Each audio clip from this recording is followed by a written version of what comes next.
આપનું હાર્દિક સ્વાગત કરું છું। આજે આપણે જે છે એ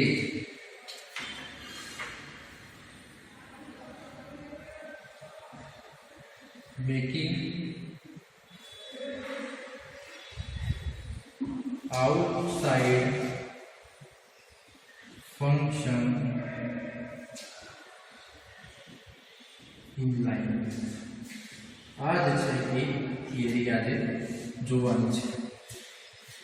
હવે એ પહેલા આપણે થોડું ગઈકાલનું રિવિઝન કરી લઈએ। તો ગઈકાલે જે છે એ આપણે જોયું હતું ડિફાઇનિંગ અ મેમ્બર ફંક્શન। તો આપણે જે છે એ બે રીતે મેમ્બર ફંક્શન ડિફાઇન કરી શકતા હતા, જેની અંદર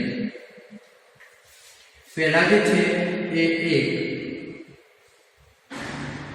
ઇનસાઇડ ધ ક્લાસ અને બીજું આઉટસાઇડ ધ ક્લાસ। અને સૌથી મોસ્ટ ઇમ્પોર્ટન્ટ કે ઇનસાઇડ ધ ક્લાસ અને outside the class member function જે છે એ ડિક્લેર કરવા માટે થઈ અને આપણે શેનો ઉપયોગ કરતા હતા કે સ્કોપ રિઝોલ્યુશન ઓપરેટર, એટલે કે આપણે જે છે એ સ્કોપ રિઝોલ્યુશન ઓપરેટરનો ઉપયોગ કરતા હતા। તો આ જે છે એ સ્કોપ રિઝોલ્યુશન ઓપરેટર છે। હવે સૌથી પહેલા જે છે એ આપણે જોઈએ કે ઇનસાઇડ ધ ક્લાસ આપણે કેવી રીતે ફંક્શન ડિક્લેર કરતા હતા। ફટાફટ આપણે જોઈ લઈએ છીએ કે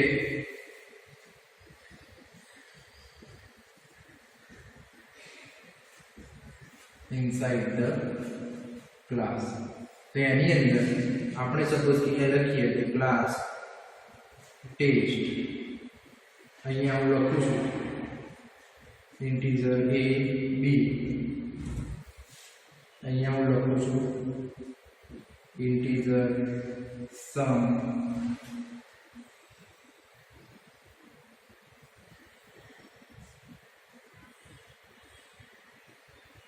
સપોઝ કે અહીંયા લખીએ આપણે ઇન્ટીજર p ઇન્ટીજર q। હવે અહીંયા હું લખું કે integer sum integer p integer q return p plus q। તો આ જે છે આ આપણું શું કહેવાય,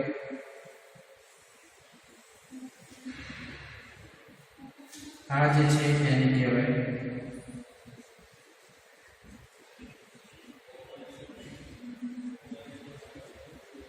મેમ્બર ફંક્શન। અને આ જે મેમ્બર ફંક્શન છે એ આપણે ક્યાં ડિક્લેર કર્યું છે તો કે within the ક્લાસ। તો જ્યારે કોઈ મેમ્બર ફંક્શન જે છે એ ક્લાસની અંદર ડિક્લેર કરવામાં આવે તો એ જે છે એને કહેવાય ઇનસાઇડ ધ ક્લાસ। અને ઓકે, એટલે આ જે છે એ આ સિસ્ટમ જે છે એને કહેવાય ઇનસાઇડ ધ ક્લાસ મેમ્બર ફંક્શનનું ડિક્લેરેશન અથવા તો ડિફાઇન કરેલું એવું કહી શકાય। હવે જે છે એ આપણે જોવાનું છે કે આઉટસાઇડ ઓફ ધ ક્લાસ, એટલે કે આઉટસાઇડ ઓફ ધ ક્લાસ કેવી રીતે કરવાનું તો એ જોઈ લઈએ એકવાર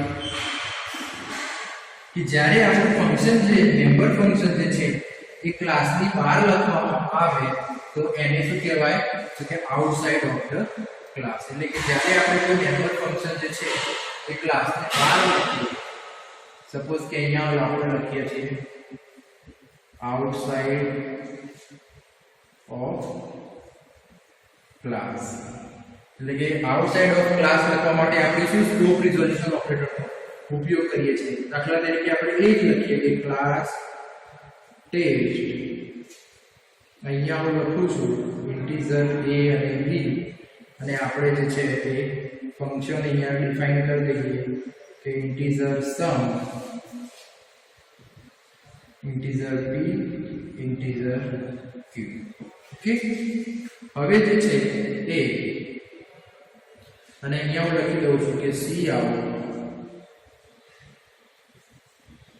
આન્સર ઇઝ, અને હવે અહીંયા હું શું કરું છું, ફંક્શન કોલ કરું છું. સપોઝ કે sum 5 4 and અને ઓકે. હવે મારે જે છે એ આ ફંક્શન યુઝ કરવું હોય તો કેવી રીતે કરી શકીએ? તો કે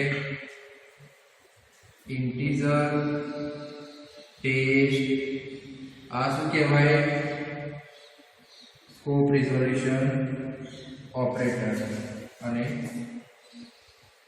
સમ of integer p integer q. અહીંયા હું લખું છું રિટર્ન p plus q મારું ફંક્શન ડોઝ. તો તમે અહીંયા જોઈ શકો છો કે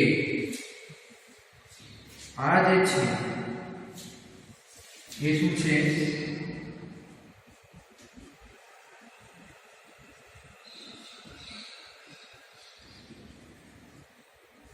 મેમ્બર ફંક્શન છે. જ્યારે આ જે છે એ શું છે તો કે ક્લાસ છે. તો તમે અહીંયા જોઈ શકો છો કે આ મેમ્બર ફંક્શન છે એ મેમ્બર ફંક્શન ક્લાસની બહાર લખેલું છે. એટલે કે આ મેમ્બર ફંક્શન જે છે અહીંયા એ ક્લાસની બહાર લખેલું છે. આ આખો ક્લાસ છે, ક્લાસ અહીંયા જે છે એ પૂરો થઈ જાય છે, અને આ મેમ્બર ફંક્શન જે છે એ ક્લાસની બહાર લખેલું છે. તો આવી રીતે જે છે એ આપણે મેમ્બર ફંક્શન જે છે એ ઇનસાઇડ ધ ક્લાસ અને આઉટસાઇડ ધ ક્લાસ જે છે એ ડિક્લેર કરી શકીએ છીએ. હવે આજે જોવાનું છે આપણે આજનો ટોપિક કે આપણે આઉટસાઇડ ક્લાસને કેવી રીતે, આઉટસાઇડ ફંક્શનને ઇનલાઇન કેવી રીતે બનાવી શકાય. તો એને ઇનલાઇન બનાવવા માટે સૌથી પહેલા આપણે જોવાનું છે કે જો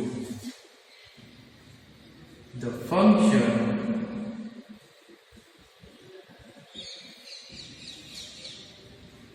which is declared in class is by default inline function. એટલે કે જે ફંક્શન ઓલરેડી આપણા ક્લાસની અંદર જ ડિફાઇન કરેલા છે, તો એ જે ફંક્શન છે એ તો બધા ઇનલાઇન ફંક્શન જ છે. પણ but we can make the function which is declared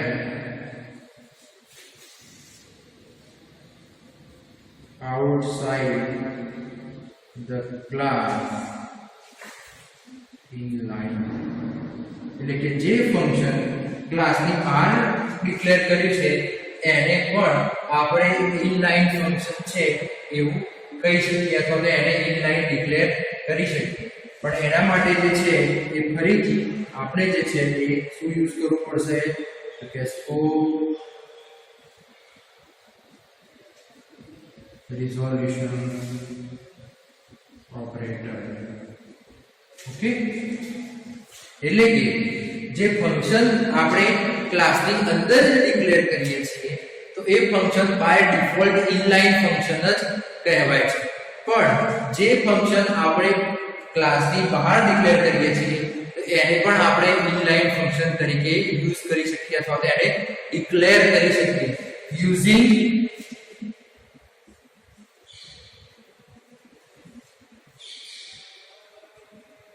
inline keyword. એટલે કે ઇનલાઇન કીવર્ડ નો ઉપયોગ કરી અને inline plus scope resolution operator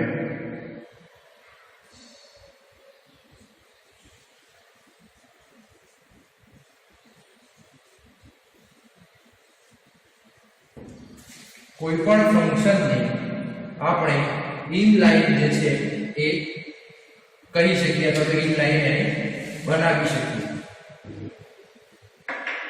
okay, તો ચલો આપણે જોઈએ એક example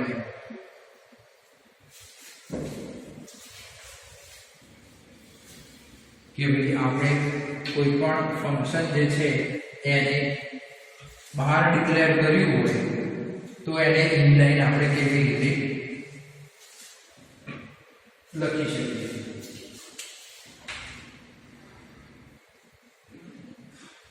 for example class test. Okay, test નામનો એક ક્લાસ છે જેની અંદર ઇન્ટીજર a અને b નામના બે વેરિયેબલ જે છે એ ડિક્લેર કરેલા છે. હવે પબ્લિક આપણે જે છે મેથડ ડિક્લેર કરીએ છીએ. પબ્લિક મેથડની અંદર void input ને આપણે લખીએ છીએ કે ભાઈ cout enter the value of a and b. Okay, અને c a અને b આવી રીતે જે છે એ આપણે એક ફંક્શન જે છે બનાવી દીધું છે અને હવે જે છે એ આપણે એક ફંક્શન બીજું બનાવવાનું છે આઉટપુટ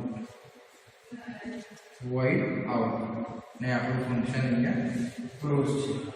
તો હવે જે છે એ આ void output નામના ફંક્શનને જે છે એ આપણે ક્યાં લખવાનું છે? બહાર લખવાનું છે. ફોર એક્ઝામ્પલ આપણે અહીંયા લખીએ છીએ કે void test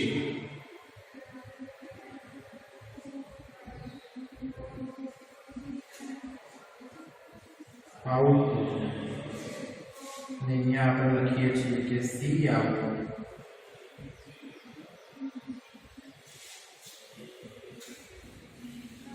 લખવાનું છે inline void test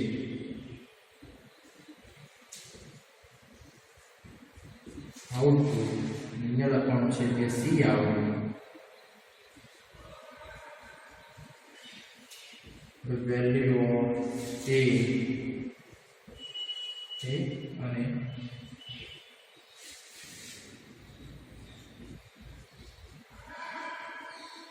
the value of b. તો અહીંયા જે છે એ તમે જોઈ શકો છો કે અહીંયા i જે છે સ્મોલ આવશે. આદત પડી ગઈ છે એટલા માટે. તો અહીંયા તમે જોઈ શકો છો કે આપણે આ આઉટપુટ જે છે એ ખાલી અંદર આપણે એની ડેફિનેશન લખી છે, પણ આખે આખું આપણું આ મેમ્બર ફંક્શન જે છે એ મેમ્બર ફંક્શન આપણે ક્યાં લખ્યું છે તો કે આઉટસાઇડ ઓફ ક્લાસ. હવે આઉટસાઇડ ઓફ ક્લાસ જે આપણું મેમ્બર ફંક્શન લખેલું છે આ મેમ્બર ફંક્શન ને જે છે એ આપણે આ ઇનલાઇન કીવર્ડ દ્વારા આ ઇનલાઇન શું છે કીવર્ડ. કીવર્ડ કોને કહેવાય તો કે word reserve by C++ language. એટલે કે જે વર્ડ્સ જે શબ્દો C લેંગ્વેજ દ્વારા રિઝર્વ કરવામાં આવ્યા છે તો એ બધા શબ્દો જે છે એને આપણે કીવર્ડ્સ કહીશું. એટલે કે ઇનલાઇન જે છે એ પણ એક કીવર્ડ છે. પણ આ જે છે એ આ મેથડથી આપણે કોઈ પણ બહાર ડિક્લેર કરેલું મેમ્બર ફંક્શન હોય તો એને ઇનલાઇન બનાવી શકીએ છીએ. તો making the outside function inline કેવી રીતે? તો કે જ્યારે આપણે આપણું ફંક્શન લખીએ અથવા તો ક્લાસની અંદર આપણે ફંક્શન લખીએ તો એ ફંક્શનને આપણે બહાર યુઝ કરીએ, બહાર આખું ડિક્લેર કરીએ અને ઇનલાઇન લખી અને આ સ્કોપ રિઝોલ્યુશન ઓપરેટરનો ઉપયોગ કરીએ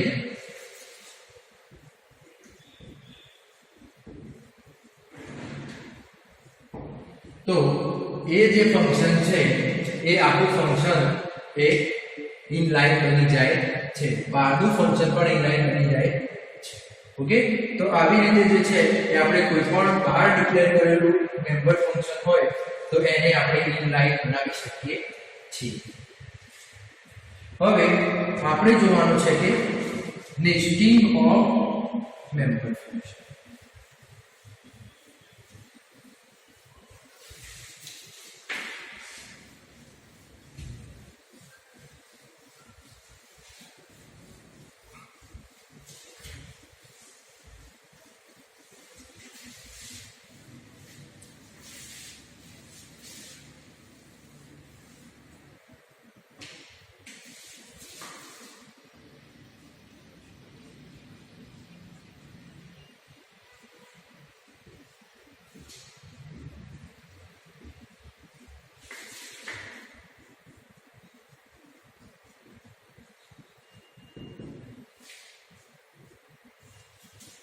નેસ્ટિંગ નો મતલબ શું થાય કે જ્યારે આપણે એકની અંદર બીજું કોલ કરાવડાવીએ ત્યારે ફોર એક્ઝામ્પલ આપણે જોઈએ કે આપણે કોઈ ફોર લૂપ લીધી છે for a is equal to 0 a less than 10 a plus plus અને એની અંદર આપણે ફરીથી બીજી લઈએ b is equal to 0 a plus 1 okay b less than 20 b plus plus અહીંયા સપોઝ કે આપણે 10 જ રાખીએ તો આ જે છે કે એક લૂપ ની અંદર બીજું અથવા તો એક કર્લી બ્રેકેટ ની અંદર બીજો કર્લી બ્રેકેટ ની નો સ્ટેટમેન્ટ યુઝ કરવામાં આવે તો આ જે છે આને કહેવાય નેસ્ટિંગ. આને શું કહેવાય? નેસ્ટિંગ. એટલે કે એક કન્ડિશન, એક લૂપ, લૂપની અંદર લૂપ, એની અંદર લૂપ, એની અંદર લૂપ, આવી પ્રકારનું જો સ્ટ્રક્ચર ક્રિએટ થાય તો એને જે છે એ નેસ્ટિંગ તરીકે ઓળખવામાં આવે છે. એટલે કે મેમ્બર ફંક્શનનું નેસ્ટિંગ એટલે શું? તો કે એક મેમ્બર ફંક્શન બીજા મેમ્બર ફંક્શનને પોતામાં કોલ કરે તો એને કહેવાય નેસ્ટિંગ ઓફ મેમ્બર ફંક્શન. એટલે કે a member function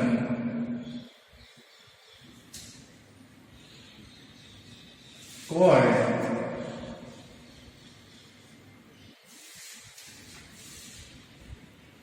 from another member function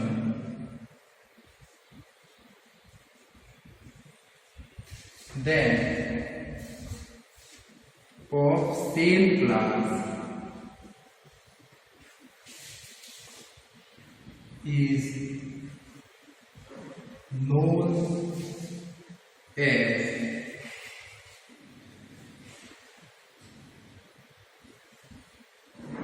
nesting of member function. એટલે કે જ્યારે આપણે એક મેમ્બર ફંક્શન જે છે એ જ ક્લાસનું બીજું મેમ્બર ફંક્શન કોલ કરે તો એને જે છે એ કહેવાય nesting of member function. For example અહીંયા હું જે છે એ એક ફંક્શન લખું છું કે સપોઝ કે મેં ત્રણ ફંક્શન લખ્યા છે. એક જે છે એ float input, float area અને float output. તો આવી રીતના ત્રણ ફંક્શન લખ્યા છે પણ મેઇન ફંક્શન ની અંદર હું અહીંયા જે છે એ ખાલી બે જ ફંક્શન કોલ કરાવડાવું, એટલે કે ફ્લોટ ઇનપુટ અને ફ્લોટ આઉટપુટ, અને એરિયા જે છે એ ફંક્શન હું અહીંયા કોલ કરાવડાવી દઉં. તો આને જે છે એ કહેવાય nesting of member function. Okay, કહેવાનો મતલબ શું કે આપણે 4 કે 5 ડિક્લેર કર્યા હોય પણ એક ફંક્શનની અંદર જ હું બીજા ફંક્શનનો ઉપયોગ કરી લઉં, તો એ જે એક ફંક્શનની અંદર બીજા ફંક્શનનો ઉપયોગ કરવાનો જે મેથડ છે એને કહેવાય નેસ્ટિંગ ઓફ ફંક્શન. તો ચલો આપણે એને જોઈએ એક એક્ઝામ્પલ દ્વારા.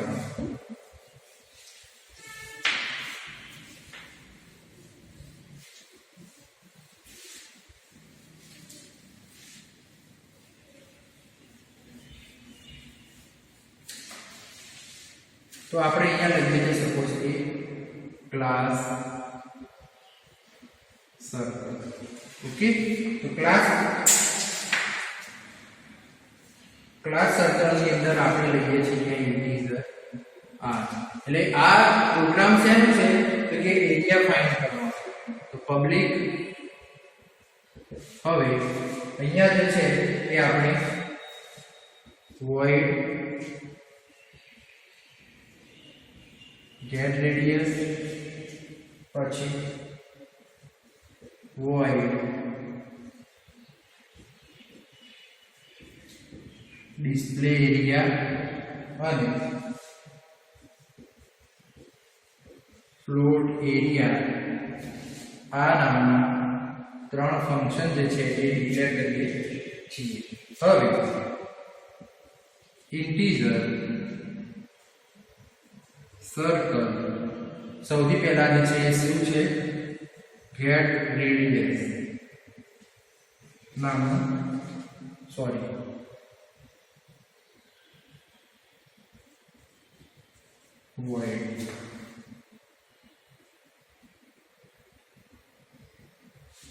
Okay.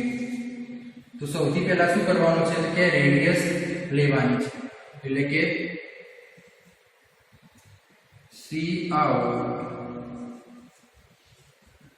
enter the value of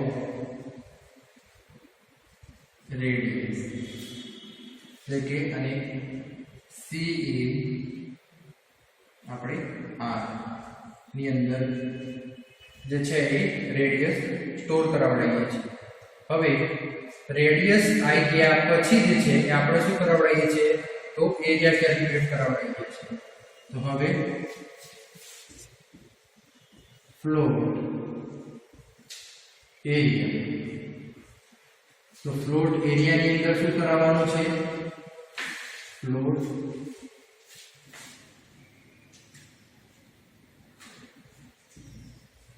circle ને એરિયા.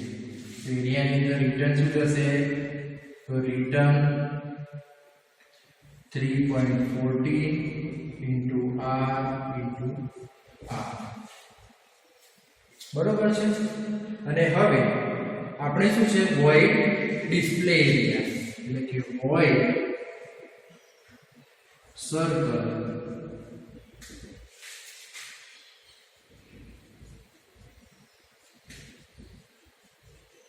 display area.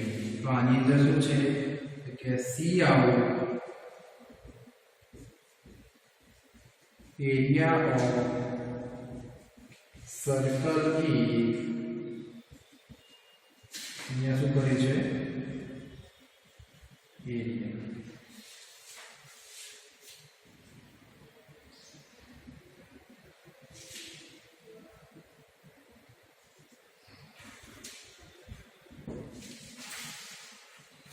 તો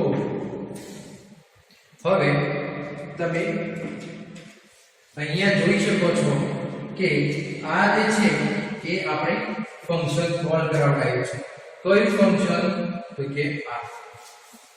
હવે જ્યારે આપણે મેઇન પ્રોગ્રામ લખીશું તો મેઇન પ્રોગ્રામ ની અંદર આપણે શું લખીશું તો કે int main અને એની અંદર ખાલી આપણે શું કરવાનું છે તો કે ખાલી મેથડ કોલ જ કરાવવાની છે કઈ તો સૌથી પહેલા તો આપણે સર્કલ નો એક લઈ લઈએ સપોઝ કે C તો C ઓબ્જેક્ટ ના C ડોટ get radius અને C ડોટ display area તો અહીંયા આપણે જે છે એ આઉટપુટમાં ખાલી બે મેથડ કોલ કરવાની છે મેઈન ફંક્શન જ્યારે આપણે લખી છે કેટલી ત્રણ મેથડ તો અહીંયા જે છે એ તમે જોઈ શકો છો કે આ જે આપણી એરિયા વાળી મેથડ હતો તો એરિયા વાળું મેમ્બર ફંક્શન છે એ ડિસ્પ્લે એરિયા નામના મેમ્બર ફંક્શનની અંદર કોલ કરાવવામાં આવ્યું છે એટલે કે જ્યારે એક મેમ્બર ફંક્શનને સેમ ક્લાસમાં બીજા મેમ્બર ફંક્શનની અંદર કોલ કરવામાં આવે તો એને કહેવાય નેસ્ટિંગ ઓફ મેમ્બર ફંક્શન એટલે કે આ આખું એક ફંક્શન જે છે એને આ ફંક્શનની અંદર કોલ કરવામાં આવ્યું છે એટલે કે જ્યારે આ પ્રોગ્રામ રન થશે ત્યારે સૌથી પહેલા જે છે એ get radius એટલે કે આ ફંક્શન જે છે મેમ્બર ફંક્શન એ એક્ઝિક્યુટ થશે એટલે કે enter the value of radius r એટલે કે જેવી રેડિયસ વેલ્યુ r એન્ટર થશે એટલે સીધું આ ફંક્શન કોલ થશે હવે આ ફંક્શન કોલ થશે એટલે આ સ્ટેટમેન્ટ એક્ઝિક્યુટ થશે અને આ જેવું સ્ટેટમેન્ટ એક્ઝિક્યુટ થશે એટલે કે આ મેમ્બર ફંક્શનને કોલ કરવામાં આવશે એટલે કે આની વેલ્યુ જે છે એ અહીંયા ટ્રાન્સફર થશે અને આન્સર જે કેલ્ક્યુલેટ થઈને આવશે એ અહીંયા ડિસ્પ્લે થશે અને પછી આપણો પ્રોગ્રામ જે છે સક્સેસફુલી એક્ઝિક્યુટ થશે ઓકે તો હું આશા રાખું છું કે આજે આપણે નેસ્ટિંગ ઓફ મેમ્બર ફંક્શન વિશે ખબર પડી હશે આવતા લેક્ચરમાં આપણે મળીશું નવા ટોપિક સાથે ત્યાં સુધી જય શ્રી